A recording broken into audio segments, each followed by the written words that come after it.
So రేపు Nizamabad MP ఎలక్షన్లో కూడా మీరు ఒకవేళ టికెట్ వచ్చి పోటీ చేస్తే రూపాయి ఖర్చు పెట్టరా మీరు? ఇదే ఎజెండానా? ముందే చెప్తున్నారా?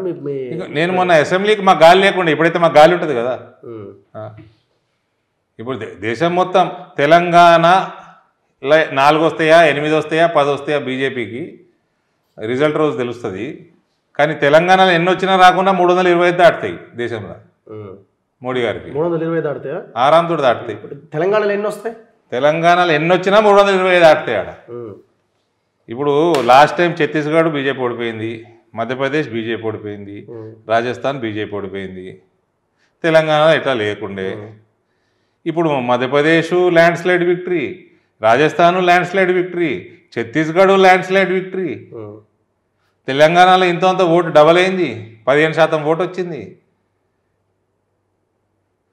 కాబట్టి 325 ఇంకా పెరగొచ్చు కూడా. గాలి వచ్చినప్పుడు ఎట్లా వస్తుందో మనం ఎస్టిమేట్ చేయలేము. మీ పార్లమెంట్ ఎట్లున్నది? మీ పార్లమెంట్లో మీరు 7 స్థానాలు, మేము 7 అవసరమైతే 5 అయితే మినిమం గెలుస్తామని నాతో చాలాసార్లు చెప్పారు, కానీ అది సక్సెస్ కాలే కదా. కాలేదు. రాష్ట్రంలో బీజేపీ అన్ని చోట్ల పెరగకపోవడం మా దగ్గర కూడా ఇంపాక్ట్ పడ్డది. ఓకే. అదాన్ని కాంగ్రెస్ ఏదో నా దగ్గర మేము 2 గెలిచినాం, కాంగ్రెస్ 2 గెలిచింది. 32% కాంగ్రెస్కి వచ్చింది ఓటు, 33% బీఆర్ఎస్కి వచ్చింది, మాకు 30% వచ్చింది పార్లమెంట్ పరిధిలో. సో మరి ఇదే రిపీట్ మా రాష్ట్రంలో మా వ్యతిరేక పవనాలు ఉన్నప్పుడు మాకు ఈక్వల్గా వచ్చినాయి ఓట్లు.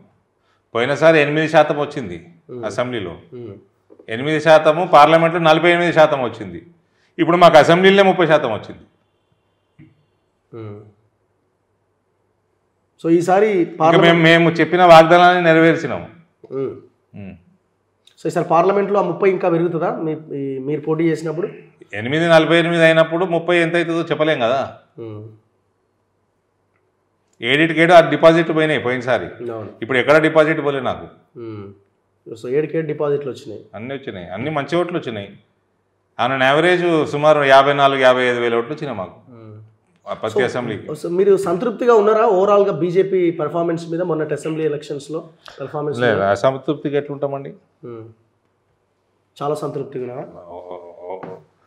ఒక స్టేజ్లో భారతీయ జనతా పార్టీ ప్రభుత్వం ఏర్పాటు చేస్తుంది అన్నది ఉండే రాష్ట్రంలో. అప్పుడు అది 6 నెలల కింద 1 ఇయర్ బ్యాక్ ఉండే, తగ్గుతా పోయింది. సో చెప్తున్నా కదా నేను, ఇప్పుడు మన హార్ట్ బాగుండి మెదడు బాగుంటే సరిపోదు, కిడ్నీ పోయినా అవుటే కదా. అట్లా ఆదిలాబాద్ నిజామాబాద్ పెరగంగానే మనకు రాష్ట్రం అంతా బాగుంది అనుకుంటే నడవదు. హైదరాబాద్ చుట్టుపక్కల బాగుంది అనుకున్నాము, ఏది మొత్తం ముడుచుకపోయింది. హైదరాబాద్లో టీఆర్ఎస్ సీట్లు తీసేస్తే టీఆర్ఎస్ 25 దాటవు.